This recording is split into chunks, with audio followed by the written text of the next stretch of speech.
Good evening. This is Dr. Lewis Foley, one of the Exam Pro faculty, and we are going to go ahead and get started with our World Board Prep webinar for Tuesday, August 10th, 2021. Tonight we're going to be doing case list defense, and before I get started with that, I just want to go through a couple of reminders. First of all, this is an older version of the control panel, but the controls are similar, so I will just take you through this. The little orange box with a white arrow allows you to collapse or expand the control panel so that you can have it out of your view during the webinar. The upper portion is how you would participate in the audio mode.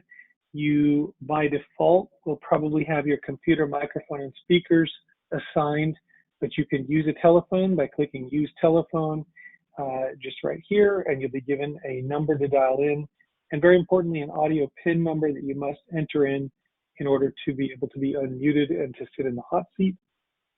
So again, if you're in a place with a lot of background noise and you want to use a telephone, that works quite well.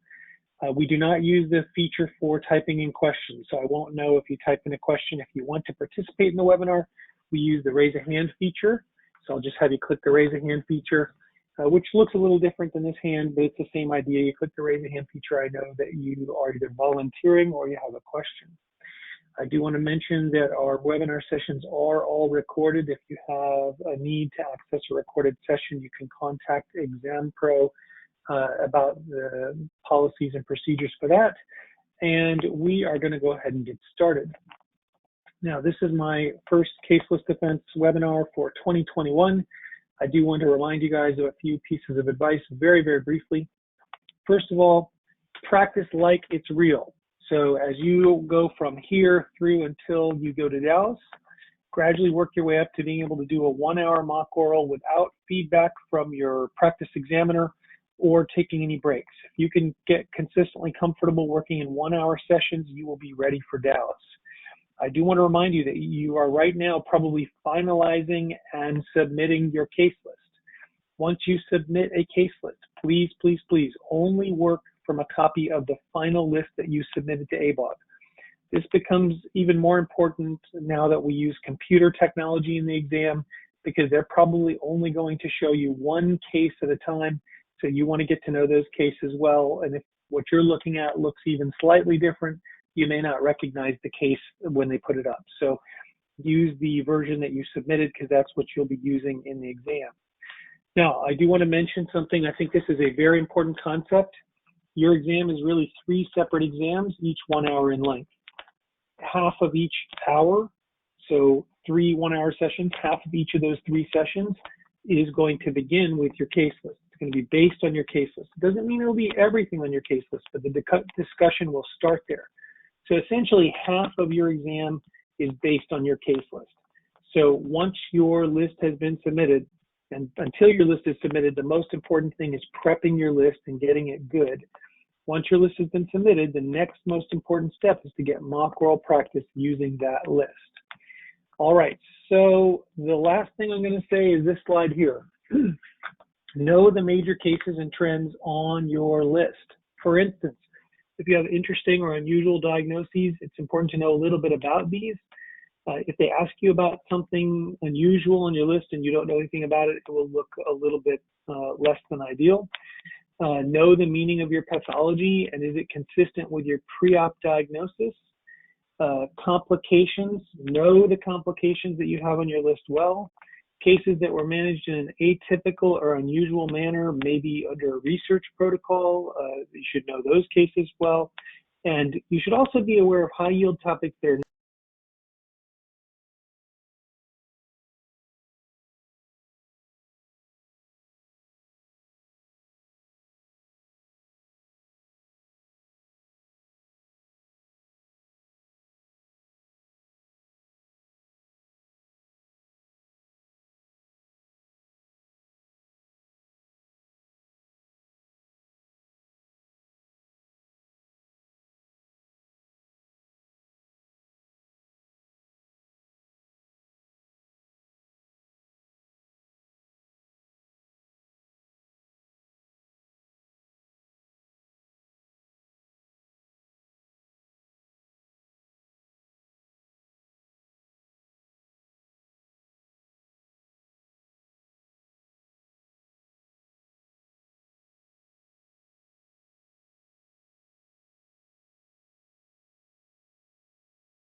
Hi, I can't seem to hear anything, so I might have to, I don't know if I can go out and come back in. I'm gonna try to do that.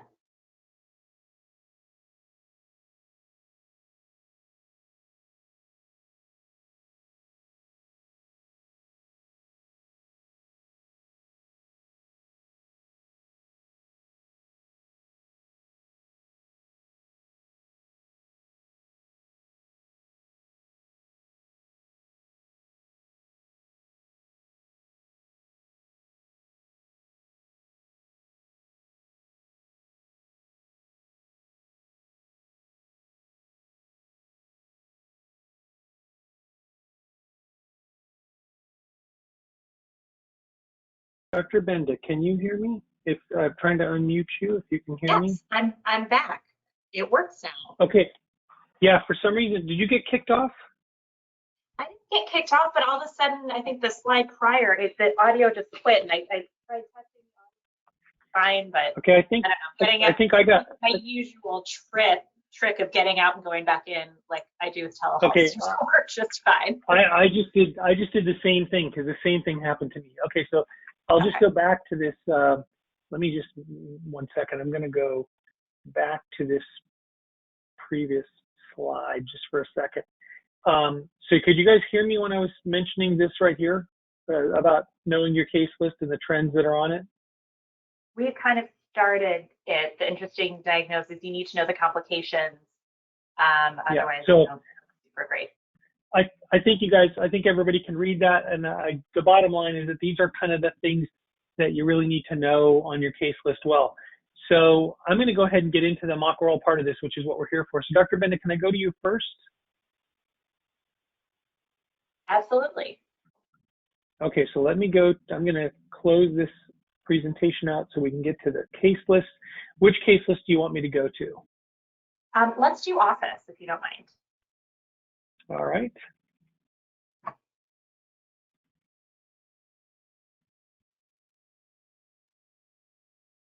Any preference? I can pick anything I want. So if there is a case that I'm interested in getting your feedback in and kind of trying out, it's under breast disease, benign and malignant. And it would be a 72-year-old G4P4. Okay, let me find that here.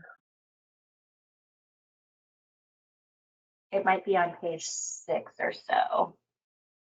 Oh, wait, hold on, go. You know what? Did I move it? Hold on.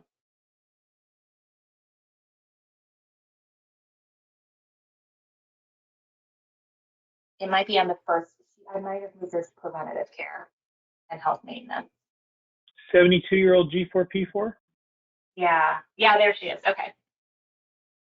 Okay, so let me just see here.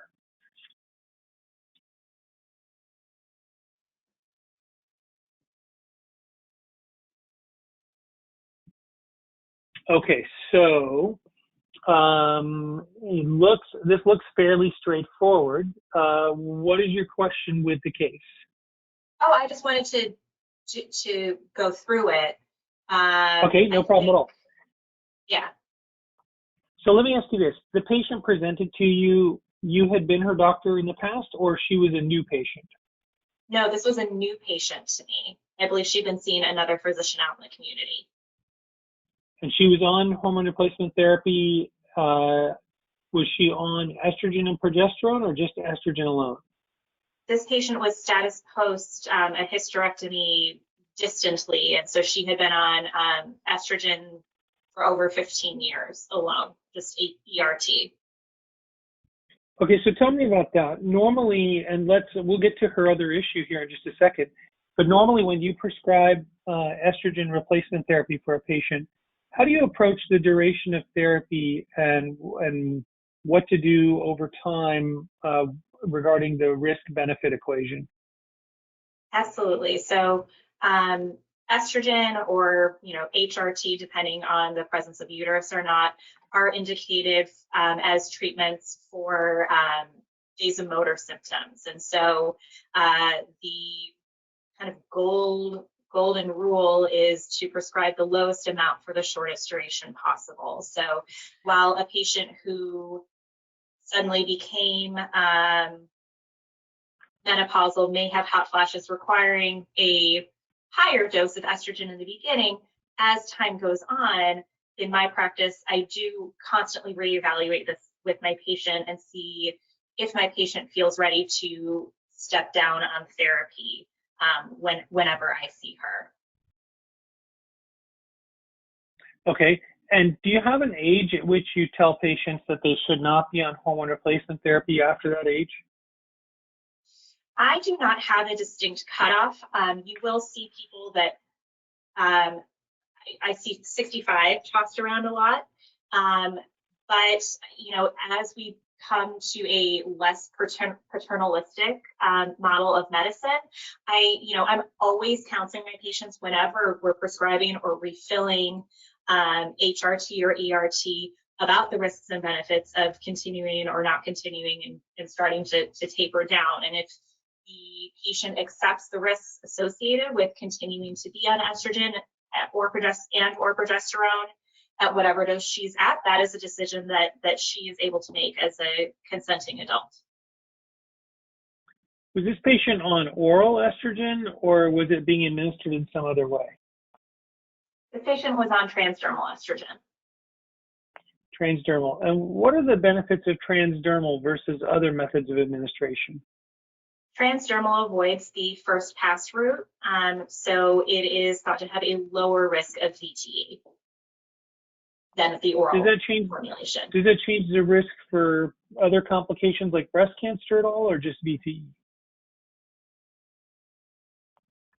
Breast cancer, I'm not certain of. I mean, obviously, as far as the risk of breast cancer being on hormone replacement therapy in general, from the WHI study, I believe that the effect was neutral on breast cancer for estrogen alone. Okay, now what about the diagnostic imaging here? You did the screening mammogram, it was abnormal, and then it says diagnostic ultrasound. So did they also do a diagnostic mammogram or just an ultrasound? So this is all done through radiology. So she had a screening mammogram. She had, and then at that time of an abnormal finding on that screening mammogram, same day, I believe she had a diagnostic ultrasound, which also was concordant with the finding on mammogram. So I believe that it's, typically if the question is asking, what is a screening mammogram? A screening mammogram is for people who are asymptomatic. A diagnostic mammogram is for people who have some sort of symptom or some sort of finding on mammogram. Then presumably the order I put in was for a screening mammogram. And then she went on because there was an abnormal finding in that screening mammogram to have the extra views to make it diagnostic, and then had a diagnostic ultrasound that allowed them to then do the ultrasound guided core biopsy because it was visualized in ultrasound. Okay, so tell me this, BI-RADS5, what does that mean?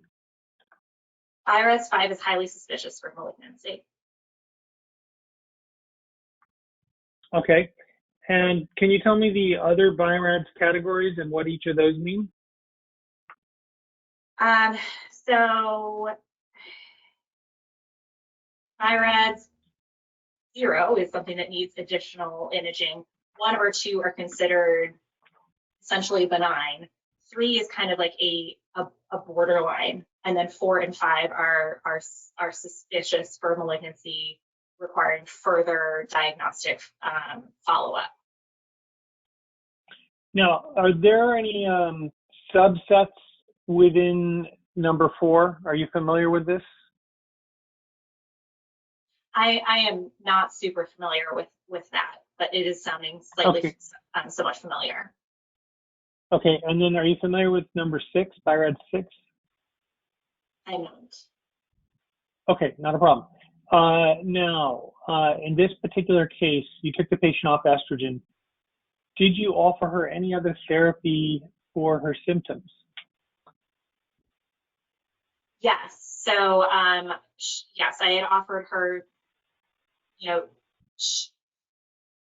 what had we done?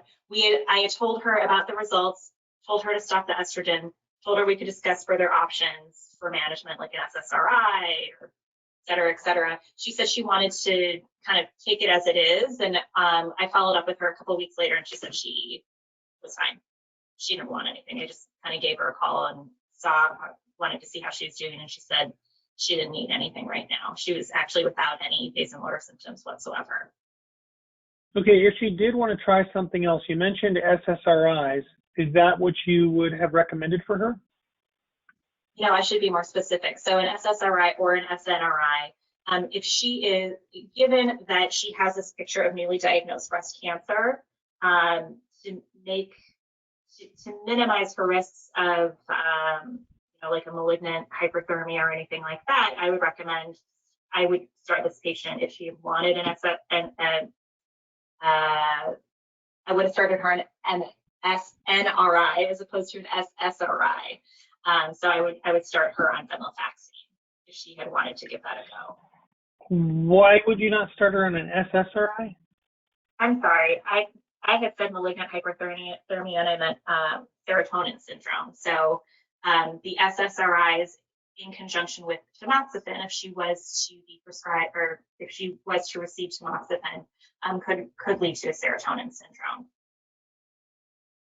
Okay. All right. Besides SNRIs, what other non-hormonal medical treatments are potentially helpful for hot flashes? Sure. So for prescription treatments, there is also clonidine, contraindicated in this patient because of her hormone-positive cancer would be progesterone at night. She could, however, be a candidate for gabapentin. All right. And I'm just looking here. Everything else for this patient is pretty straightforward. Doesn't look like she has any other comorbid conditions. I think I'm going to stop here. So let me just give you a little bit of feedback. Some key points. Yes, with the Women's Health Initiative, estrogen alone was neutral regarding breast cancer, so I would agree with that. With the BI-RADS system. So BI-RADS-6 is actually just biopsy-confirmed breast cancer. It's not really an imaging finding, but it is actually in the BI-RADS system. BI-RADS-4 is subdivided into A, B, and C, which A being the least likely to be cancer, and then B being majority of that BI-RADS-4. I think it's like A is like less than 5%, and I may have the numbers not exactly right, but it's something like 5% or less, and then it goes to like 95% gradually through A, B, and C, and I don't remember the exact cutoffs. And then anything that is really felt to be cancer until proven otherwise would be BI-RADS-5. And then 3 is likely benign, but warranting some follow-up, and then 1 and 2 are both felt to be benign. And then U0, as you mentioned, is incomplete. And that's a very brief summary of it, but they do actually have the entire table. The only reason I think it's relevant, because I really don't think it's that relevant, but the only reason I mention it is because they do have the entire BI-RADS system laid out in a table in the practice bulletin on, I think it's in the benign breast disease practice bulletin. So a couple of other things that we talked about here. Absolutely, when we think about patients with breast cancer on tamoxifen, we do not want to give them an SSRI. We give them the SNRI, so that was a good point. The medical options, clonidine and gabapentin would be the other ones. I was trying to think if there's anything else that we talked about. I don't think so. I didn't ask you this question, but you got the ultrasound guided core biopsy. I'm imagining that's probably what the radiologist recommended. Would an FNA be an acceptable option? A fine needle aspiration? That would not be an appropriate option here because that gives you histology and we need pathology in this case when working up. Yes, so the FNA gives you cytology, like a pap smear. Yep, okay. And the core biopsy gives you histology, which is a clump of cells and the relationship to each other, and that's what we want. So yeah, okay. I think I'm going to stop there. Any questions from you before I let you out of the hot seat?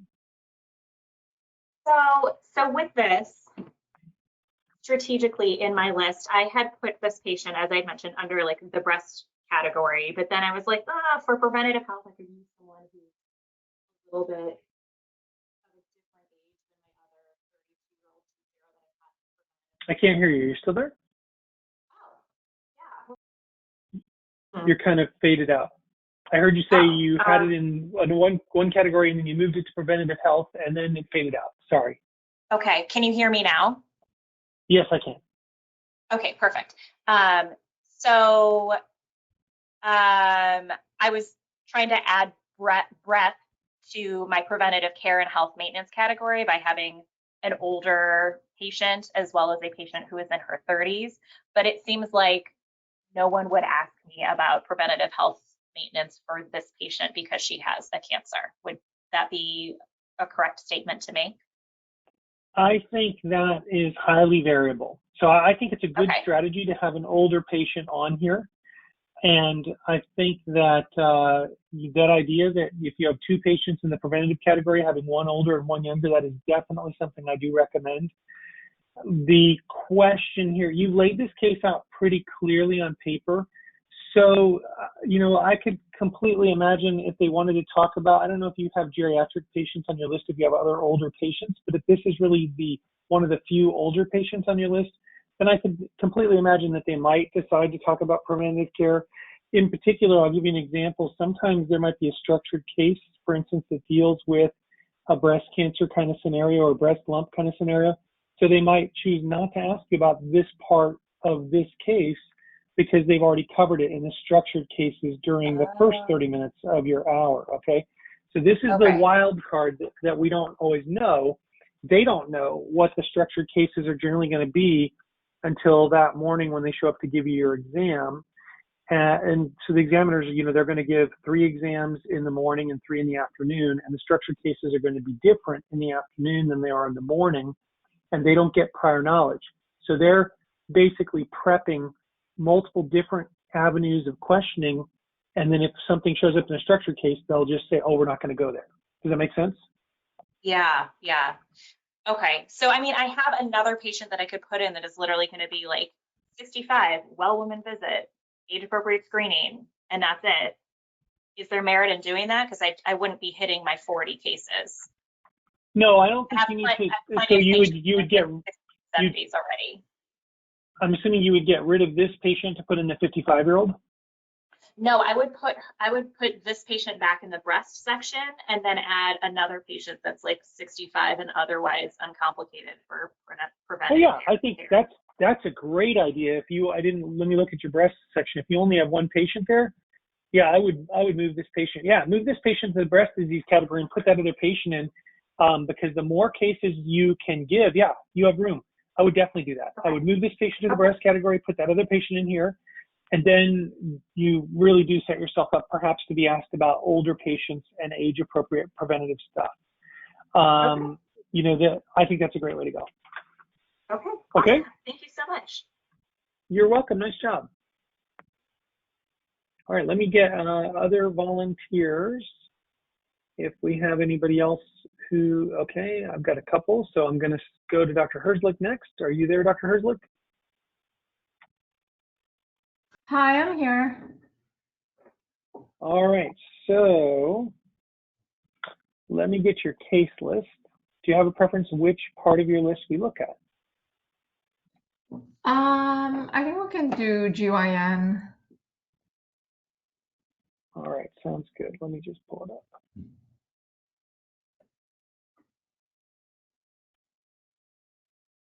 And is there any particular case, or can I look for whatever catches my eye? Whatever comes. Okay.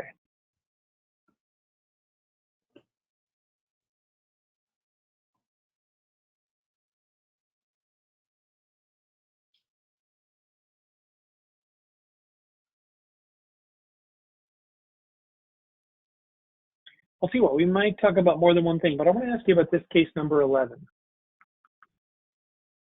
Okay. There's a 25-year-old G0P0. Mm-hmm. So were you pretty confident that this patient had teratomas preoperatively? And if so, why?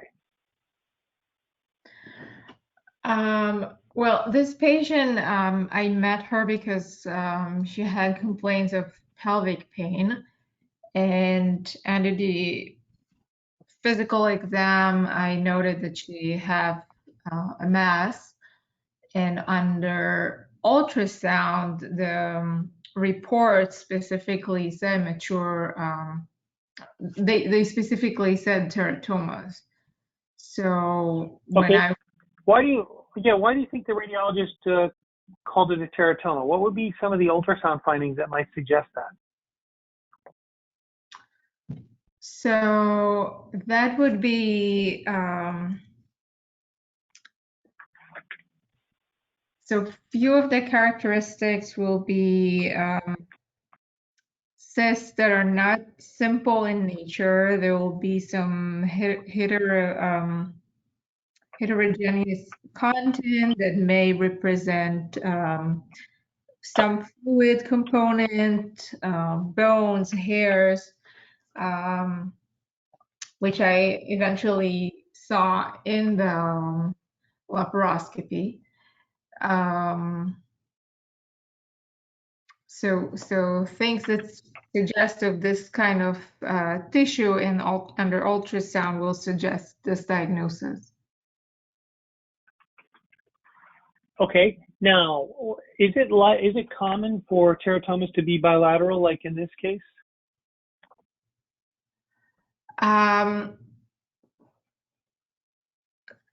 Common. I think it's about 20 to 30% will be bilateral.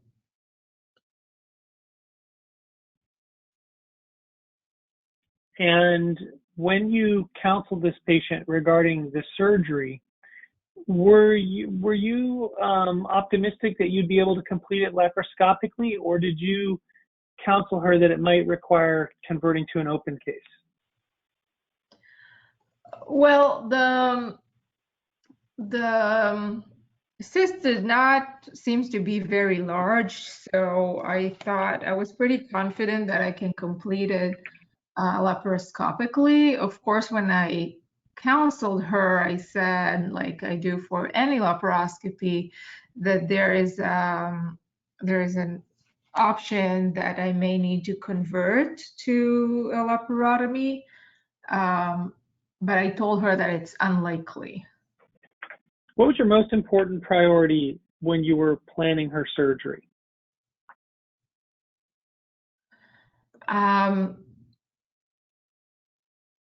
So of course, safety is first. She did not have any history of abdominal surgeries or pelvic surgeries, so I was not concerned of any adhesions or anything that will make the surgery difficult.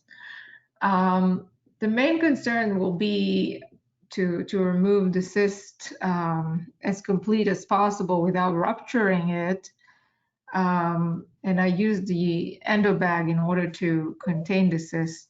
So there was no spill during the surgery. Okay. Other Now, minor benefit will be faster recovery and better cosmetic, but these are really just minor benefit compared to the safety of the procedure. so tell me, regarding mature cystic teratomas, what are they? So it's benign tumor that is originate from the ectoderm, and usually it will contain multiple types of tissue, such as some gelatinic content, hairs, maybe some component of bones. They may grow into size, they vary, and they can cause pain. Usually they are benign and would not convert into a malignant tumor. Can they degenerate into a malignant tumor? It's very unlikely. Um, If that were to happen, what type of malignancy would you anticipate?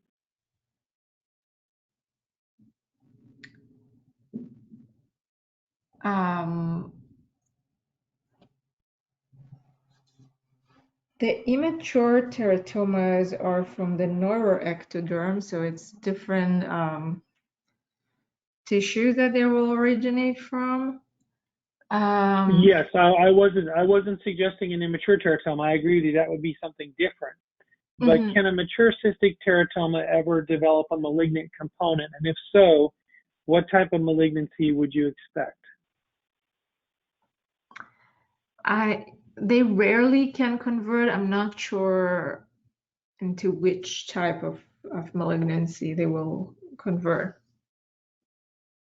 Okay. Now, you mentioned ectoderm. Is that the only embryologic tissue type that's found in mature cystic teratomas? Um, I believe yes. Okay. So let me go back and give you some feedback about kind of what I'm thinking during these questions.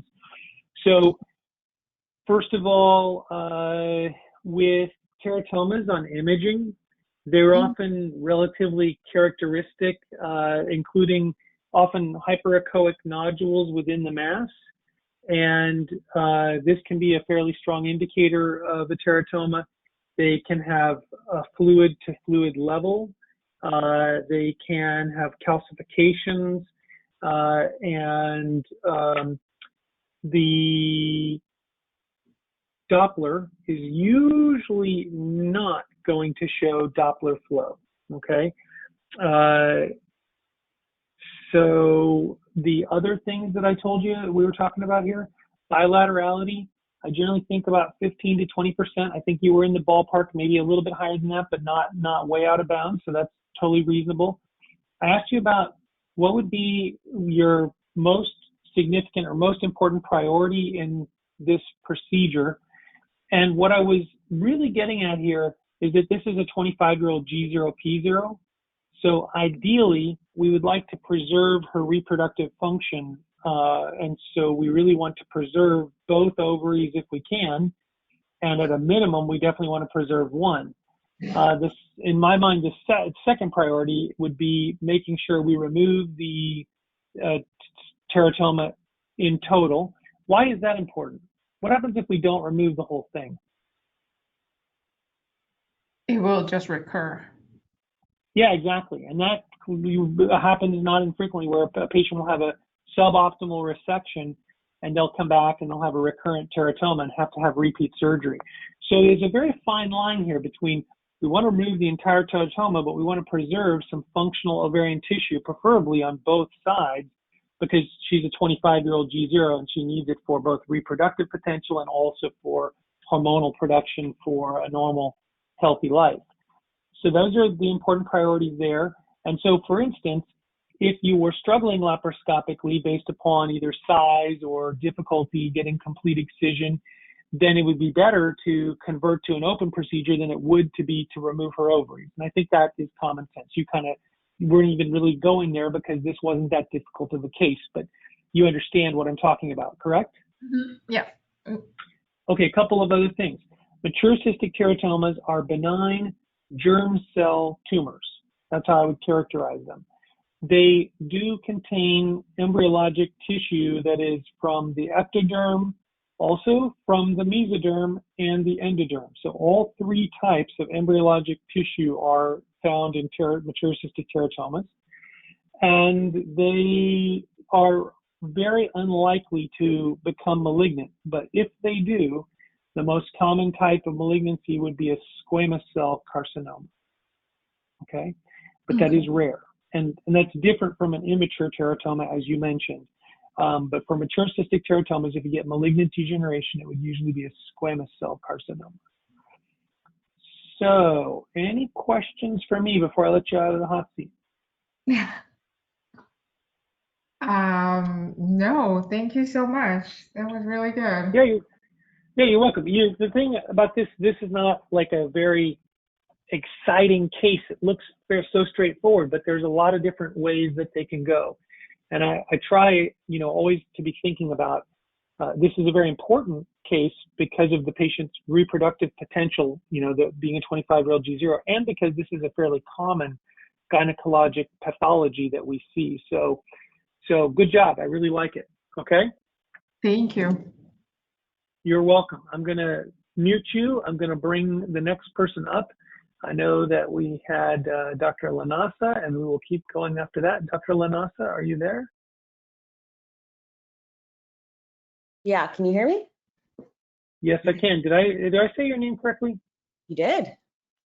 Okay, I'm always afraid I'm mispronouncing people's names. All right, so which part of your case list would you like to work from? Oh, you can surprise me, and I can't think of a specific one right now. Okay, I'll tell you what. Let's go to OB since we haven't done OB tonight. Okay. Sounds good. All right.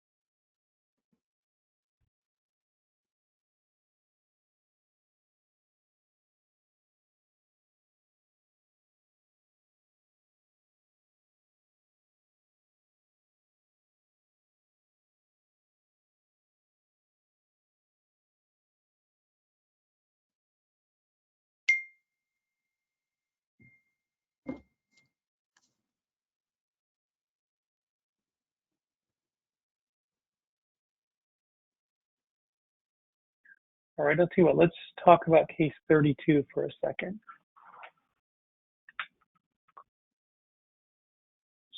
So in this case, you did a vacuum-assisted vaginal delivery. Correct. So do you do forceps deliveries also, or do you prefer vacuum? I don't do forceps. I prefer vacuum. Okay, so tell me about the vacuum. First of all, tell me about how you apply the vacuum to use it to assist with delivery. I first confirm the position of the fetal head to typically like to make sure that the baby is in an OA position. I find the posterior occiput and place the vacuum device about 3 centimeters anterior to the posterior fontanelle. I think I said occiput first, but I meant you find the posterior fontanelle, place it 3 centimeters in front of it. I ensure before placing that, I am making sure that the patient is consented, that she has proper anesthesia, and the baby is, in this particular case, the baby was about +5 station, but there were no maternal tissue around the area where I applied the vacuum.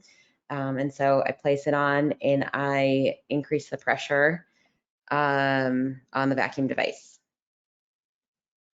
Okay, now do you increase the pressure immediately upon placing it? I do. Okay, and then how high do you put the pressure?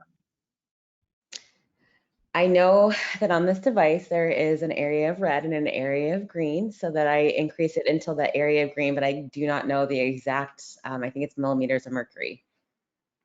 Okay, and so once you have the pressure increased, then what do you do? And then during this time, I'm telling the patient to not push while I'm applying it. And then once I have it applied, I ask the patient to bear down and push.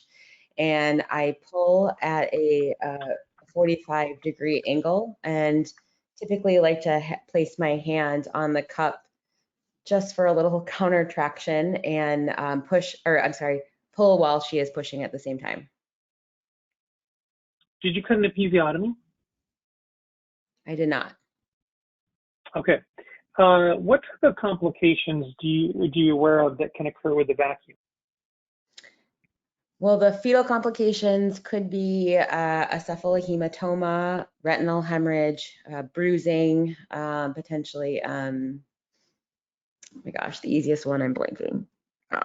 Hyperbilirubinemia, and a subgaleal hemorrhage. Okay. What's the difference between a subgaleal hemorrhage and a cephalohematoma? A cephalohematoma is above the dura, and a subgaleal hemorrhage is below it. Okay, so a subgaleal hemorrhage is inside the skull? I believe so. Which one is likely to have a larger volume of bleeding? The cephalohematoma, because there's more room for the blood to expand. Okay. Now, tell me how you repaired the 4th degree. I repaired the external and internal anal sphincter with a finger in the rectum to ensure that I was not placing any sutures into the actual rectum. And then I grabbed, oh boy, this is tough to describe because I haven't gone through it yet. I grabbed the perineal muscles and repaired above the sphincter in the usual 3rd degree fashion where you approximate the transversus perineae and incorporate, you do it. I can't describe Okay, this. I got it. Yep, no problem at all. Something to look at. Let me ask you this: what's the first step in repairing a 4th degree laceration? Placing Alice's on. Oh, I mean about suturing. What's the first structure you need to think about reapproximating? The anal sphincter. Okay, tell me what's the difference between a 3rd degree and a 4th degree? The degree of the sphincter involvement. Well, the sphincter involvement. Okay, so this is something I definitely want you to look at, because when you talk about a 4th degree, it tells me that the rectal mucosa has been breached. Okay, so the first step would be to reapproximate the rectal mucosa. Okay. Okay, so that definitely look at this, because this, if they're going to ask you about one, they're going to ask you about this one, the 4th degree. Okay, all right, but let's go back for a second. I like the description of how you applied the cup on the vacuum. Do look at your device. Usually I'm thinking the pressure is going to be about 500 millimeters of mercury in the green zone. So just take a look at that on your device. And then having the mom push while you apply gentle traction is the key. There are a number of different complications that can occur. This is a common question, the cephalohematoma versus the subgaleal hemorrhage. And a lot of times we get it confused. We don't see these very often, thank God. But the cephalohematoma, and I'll tell you before I tell you this, the best place I've ever found this, if you search this on UpToDate, it's like neonatal scalp injuries or complications of vacuum delivery, you'll find a little diagram that shows the different layers of the fetal skull and scalp, okay? And it shows where different type of bleeding complications can occur. The key point here, cephalohematoma, both these cephalohematoma and subgaleal hemorrhage are outside the skull. Cephalohematoma is under the periosteum of the skull. So it's external to the brain, external to the skull, but under the periosteum. So it can't cross suture lines because it's confined to the periosteum of the bone where it occurs, okay? So with that in mind, cephalohematomas have some limitation on how much they can expand. Subgaleal hemorrhage is the very next layer outside of that. So again, outside the skull. It's bleeding under the galea aponeurotica, which is the scalp, the fascia of the scalp, okay? So it can cross suture lines, and there's a larger volume potentially that can accumulate in that space. So it's actually the one that would be associated with a larger potential volume of hemorrhage, okay? Yeah, I'm backwards, yeah, no, it's fine. If you find that diagram that I'm talking about, and I've looked at a lot of different ones over the years, but that one that they have in UpToDate is the best one I've ever seen. It shows all the different layers. Now, you mentioned retinal hemorrhage, and I want to follow up with a question about that. So when retinal hemorrhages are noticed by the pediatric team after a vacuum delivery, is that an indication that something went wrong with the vacuum delivery? I think it's on their differential for sure, but I'm sure there's a bunch of other causes for that. Yeah, in fact, retinal hemorrhages are noted in a small proportion of uncomplicated vaginal delivery. So retinal hemorrhages are, we think of them as, oh, that must be really severe, but actually, in many cases, they occur spontaneously without anything having been done. So they're not quite as concerning as some of these other ones. And of course, generally speaking, the deeper the bleeding is in the brain, the greater the risk for consequences because of potential compression on the brain itself. So let's see, I'm trying to think if there's anything else I was going to tell you about this. I think I like the way you described about where you place the vacuum cup. That was great. You did mention a couple of the prerequisites, consenting the patient. I think you said making sure they had adequate analgesia, and of course, knowing the station of the baby. You did a good job describing that. So there's a list of things you can think about. Like another thing you could consider, if the patient's been pushing for a while, you could drain the bladder again, just in case the bladder's filled up a little bit. I asked about episiotomy. Do you cut episiotomies very often? I try not to. Good, and that's kind of, I think, where we're at in today's practice, is that we generally are less enthusiastic about cutting episiotomies. And you know, obviously in this case, it potentially can be the beginning of an extension. And as you can see here, we didn't even need that. We already had a pretty significant laceration. So episiotomy, when it gives you room to do what you need to do, it can be completely reasonable, but just routinely cutting them for an operative vaginal delivery is not necessary. I'm going to stop there. Do you have any questions for me before I let you out of the hot seat? No, it's just amazing how nervous you get. Thank you, though. Oh, you know, yeah, that's the thing, and that's why you just got to practice, practice, practice. And the nice thing is, you know, if you can get a couple of people that you know to ask you questions, the more different people that you do this with, the more different questions you'll get.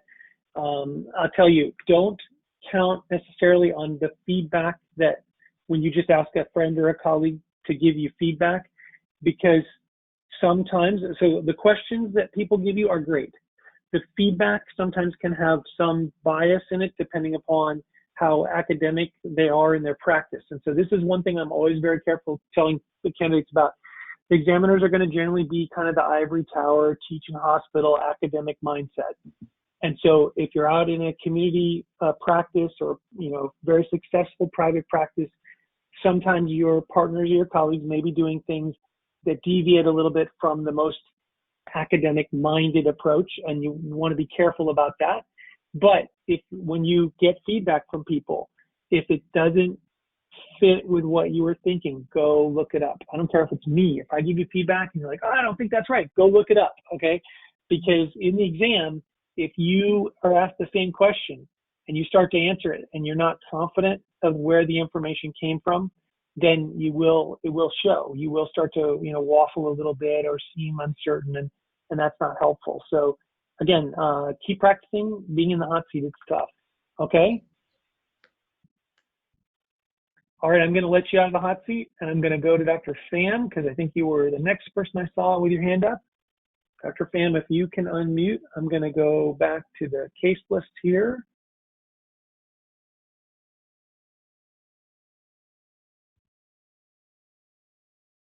And do you have a preference which list we look at? Yes, my OB list. All right. Any particular case? Yeah, case number 37, the last one, it's a bit of a doozy. Okay, let me look at it here for a second.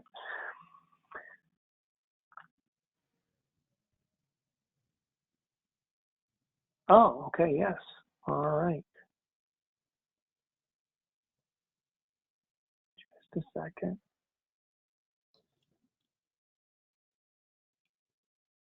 Okay. So the baby did fine, correct? Yes, Did mom live? yes. Okay. I'm going to ask you the most obvious question first. What do you think was the cause of her cardiac arrest? Well, there could be a lot of causes. well, a couple causes.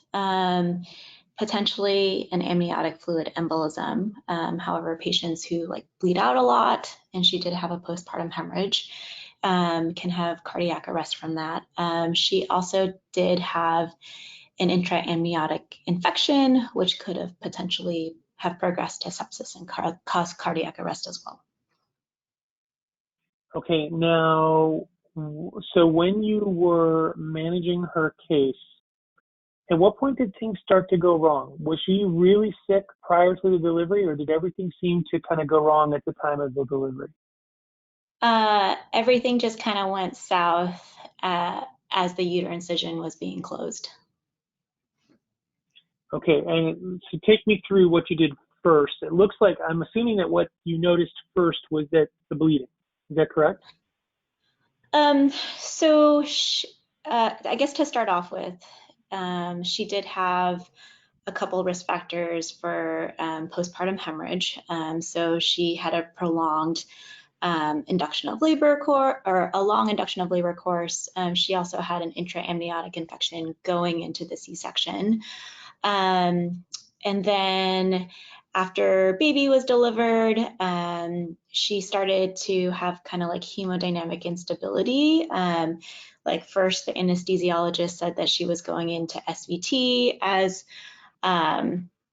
we were closing the uterine incision, and she did have like, and then at that point, you know, we also noticed that she had pretty significant uterine atony that wasn't firming up with uterotonic agents. And then soon after that, she went into cardiac arrest, and intraoperative chest compressions were done. And then ultimately, like her uterus wouldn't firm up with all the uterotonic agents, TXA. A B Lynch suture was done, but still like her uterus was just super atonic. And then eventually a C-hyst or a hysterectomy was done. And as we were kind of finishing up with the hysterectomy, she started oozing, like it looked like, clinically looked like she was developing DIC. Now, had you already been administering a massive transfusion protocol at that point, or is that when you started it? No, so at the time where her uterus was very atonic, we started giving her 2 units of blood, and then started calling for more blood and activated the massive transfusion protocol. Okay, in your hospital, when you activate the massive transfusion protocol, what are you giving the patient? It's 1-to-1-to-1 of packed red blood cells, FFP, and platelets. Okay, if the patient's going into DIC, which of those is probably going to be the most immediate at helping to reverse her DIC? Her platelets? Okay, what is the cause of DIC?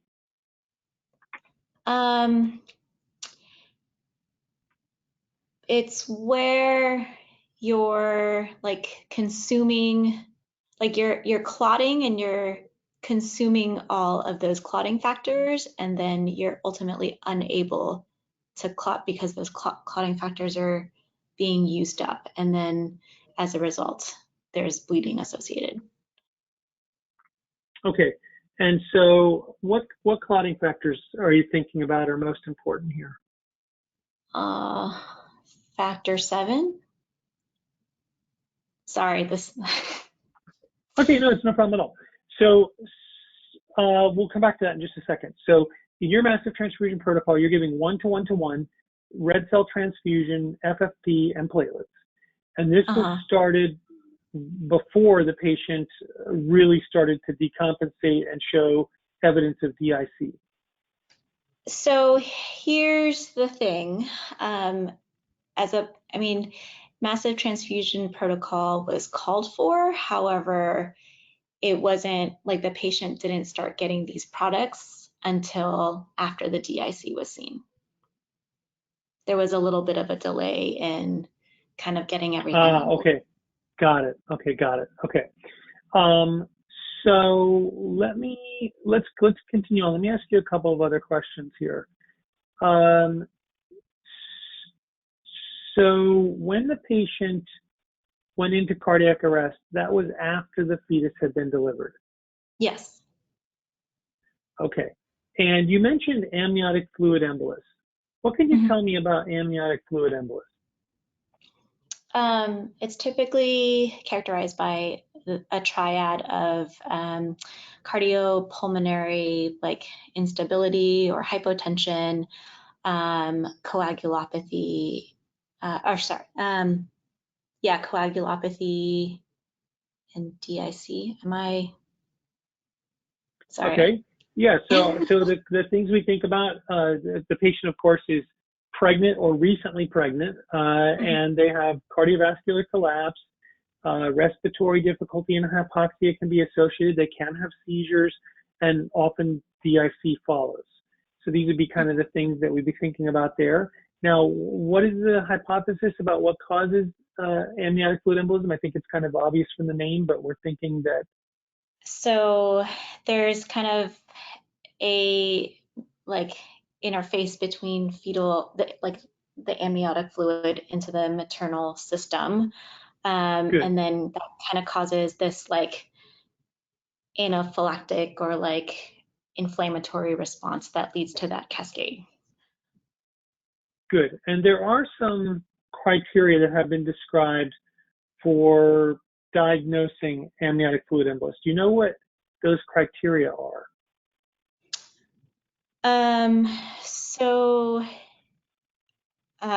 Like hypotension or a cardiopulmonary event. There's also the absence of fever as a part of the diagnosis. The patient, it's during labor or I think within 30 minutes of placental delivery. And then coagulopathy or DIC is a part of the criteria as well. Perfect. Those are the 4 things that I'd be thinking about. Sudden onset of cardiorespiratory arrest or hypotension. Then you said absence of fever, absolutely, within 30 minutes of delivery or during labor, and then DIC. Perfect. So how do you prove that a patient had DIC? There are no labs that you can do to prove. Sorry, did you say labs to prove DIC or amniotic? Yeah, yeah. No, amniotic fluid embolus. Yeah. Okay, there are no labs to prove an amniotic fluid embolism. It's kind of a clinical diagnosis. I believe there is like a lung stain that you can do, but that's post-mortem. Okay. Are there any known risk factors? Not really, because these cases are pretty rare. And I would agree with everything you just said. There are no, it's a clinical diagnosis. There are no known reliable risk factors. And I want to go back for a second and talk about the massive transfusion protocol and DIC. So because I think what we just talked about for AFE, that's everything that I would have asked you about this, okay? And you were all over that.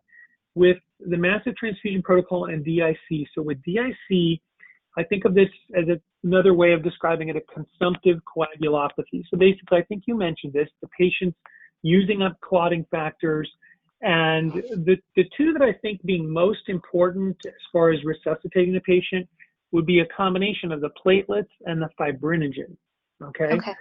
So FFP is where we're going to get the fibrinogen. It's going to also include other clotting factors, but FFP is going to be the fibrinogen component, and then of course the platelet transfusion.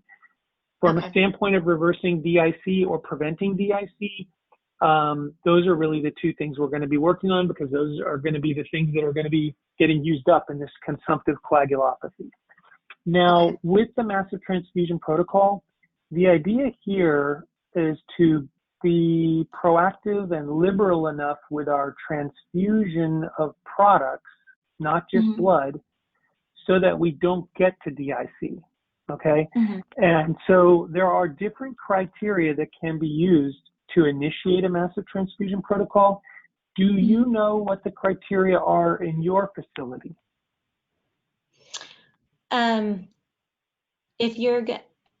If someone's going to need more than like 4 units of blood, then that's initiated. Also, if there's concern for bleeding more than 1.5 liters. Okay, now, and usually the other component is that they're still bleeding.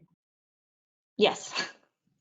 So, okay, good. That's an important point, because if their bleeding has been stopped, Mhm. then and they're not in DIC already, then they may be able to get by with just a transfusion. But there's usually the criteria involves some kind of clinical volume issue. 4 units is a common one, and ongoing active bleeding. Okay, and there are a lot of other criteria that different institutions will use, but the simpler it is, the better off you are, because the key here again is to try to prevent getting into DIC. Now, I'm just looking at this case. I'm trying to see what else in this case. So it looks like the bleeding was not controlled with conservative measures, including B-Lynch suture. What else did you do besides the B-Lynch suture? So in terms of medications, she got Pitocin, Hemabate, Methergin. Her preeclampsia was diagnosed postpartum, so that's why we also use the Methergin. And then, sorry, I said Pitocin, Hemabate, Methergin, and TXA. We tried uterine massage, and her uterus didn't firm up. And then a B-Lynch suture was done as well. Okay, tell me about TXA. Tranexamic acid, I typically give it when it's an antifibrinolytic, and I typically give it when there's concern for bleeding more than 1,000 mLs. Okay, and has it been shown to reduce risk from hemorrhage? Yes. Is there a time frame in which it should be given related to delivery? I believe it's within 3 hours. Are you sure, or are you guessing? I think it's anywhere from 1 to 3. So okay, that's my. So you're correct. You're correct. So the tranexamic acid has been shown to reduce the risk of maternal mortality from obstetric hemorrhage if given within 3 hours of delivery. So the reason I mention this is sometimes it's like the last thing people give after they've given all of their uterotonics and they're kind of getting a little bit more desperate.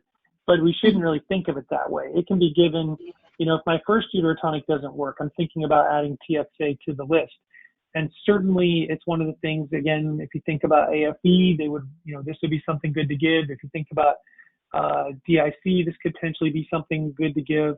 But tranexamic acid early on, if there's an obstetric hemorrhage, definitely mention giving that, okay? Okay. So I think I'm going to stop here. There's a lot of different ways this can go.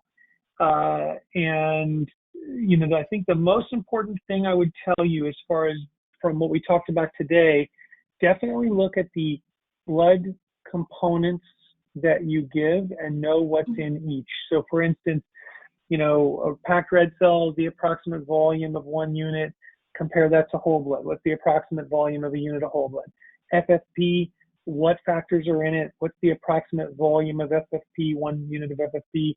Compare that to cryoprecipitate. That's often the comparison they'll ask you about. So what factors are in cryo? What factors are in FFP? Which one has more fibrinogen? That's a trick question if any of you get asked that question. The actual amount of fibrinogen is similar in 1 unit of FFP and 1 unit of cryo, but the cryoprecipitate is a much smaller volume.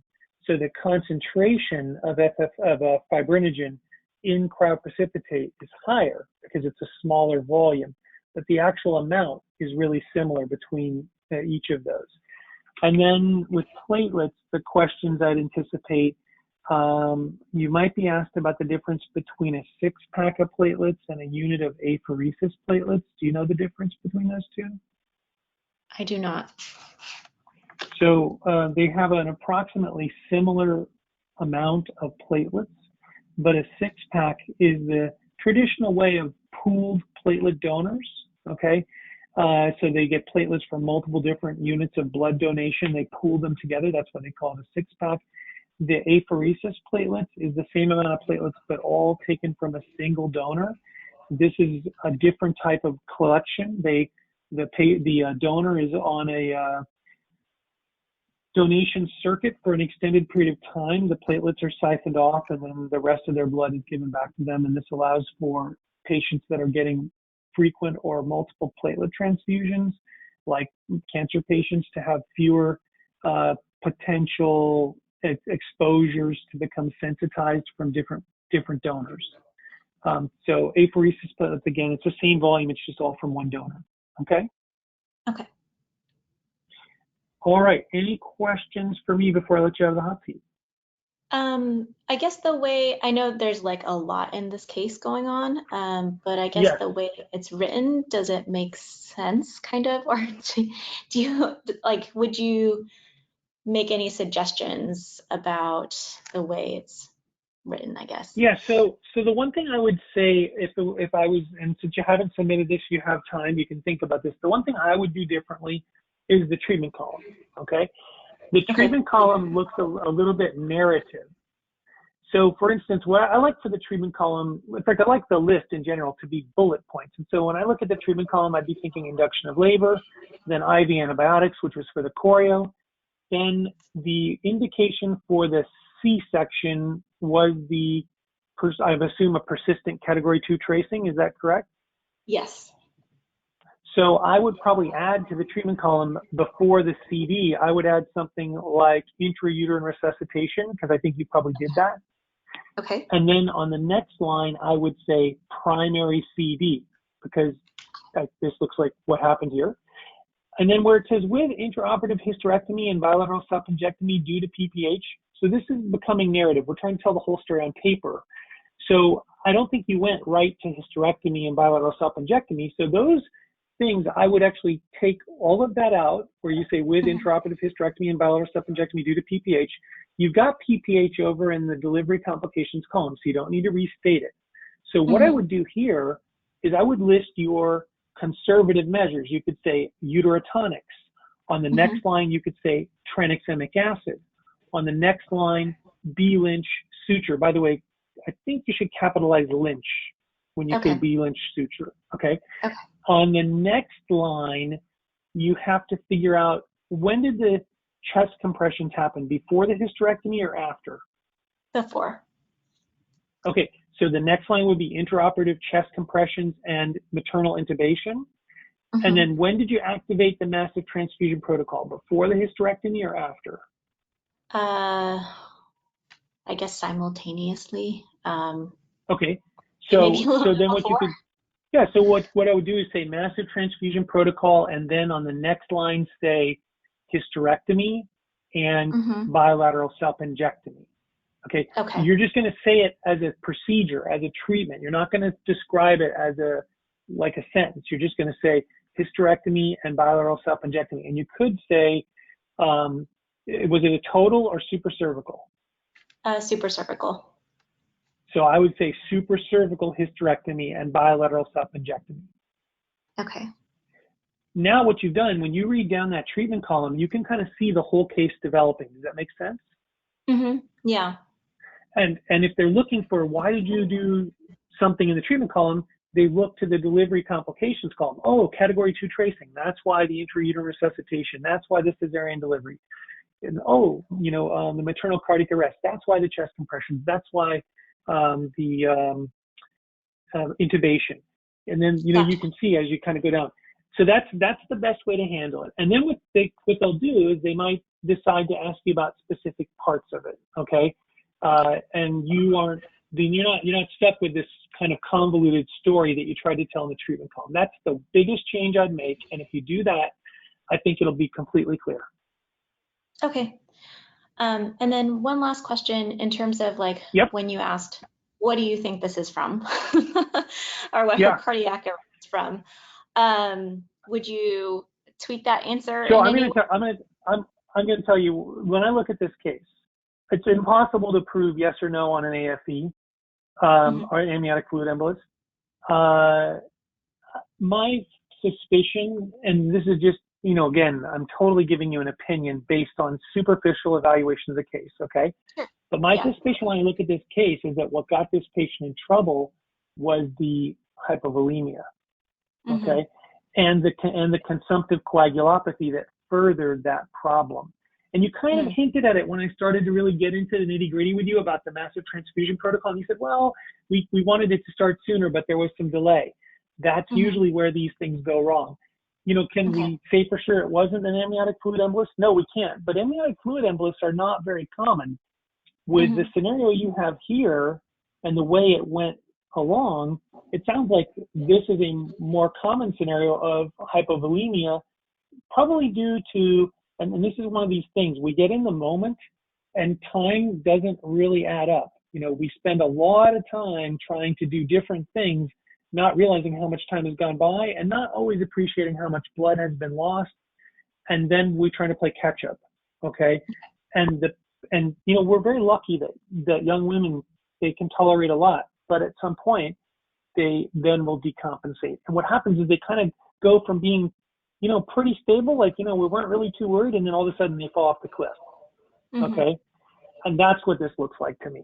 So when I asked that question, I kind of anticipated you would tell me that you thought it was probably the hemorrhage that led to this. I'm happy that you don't have amniotic fluid embolus on paper, because while it is in the differential, in my personal opinion, is that it may not be the true cause here.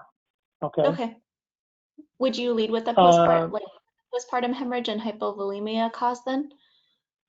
If they ask you what you think, if you look at what I'm saying and you agree with this, I think it is a reasonable thing as a presumptive diagnosis. Did you guys do any kind of discussion of this case among you and your colleagues after it happened? Yes. And so usually that's the thing I'd be looking at in that discussion is a timeline of how things went, kind of like we just sort of mapped out on the treatment column, and looking at the estimated blood loss for the case, what labs you had as the case developed, and then, what the patient required to get her back to stability. And, looking at it, I suspect it was probably a hypovolemia that contributed to this decompensation. That would be my guess. And the DIC, of course, which furthered that. Okay. But this is a case to do a little bit more research on. If there's anything about this case that you think, I don't really understand that, I'm not really following this, that's where you go do a little bit of research, because this is a case. If they don't ask you about this case in the OB section of the exam, I'll be surprised. Yeah, I figured. All right. Thank you. Yeah, you're welcome. All right, looking at time, we're a little bit over, and I apologize for those of you listening in if we kind of, the relevance here kind of for looking at a specific case, sometimes if you don't have anything like it on your list, it may not be as helpful, but I think this is a really great case. I am going to wrap it up for tonight because we have gone a little bit over. I do want to mention we will have a webinar tomorrow night, the 11th, which will be a structured case webinar. And we will be continuing, as you guys know, our webinars Sunday through Wednesday. So please join back in with us. And I'm going to end it here. So have a great night.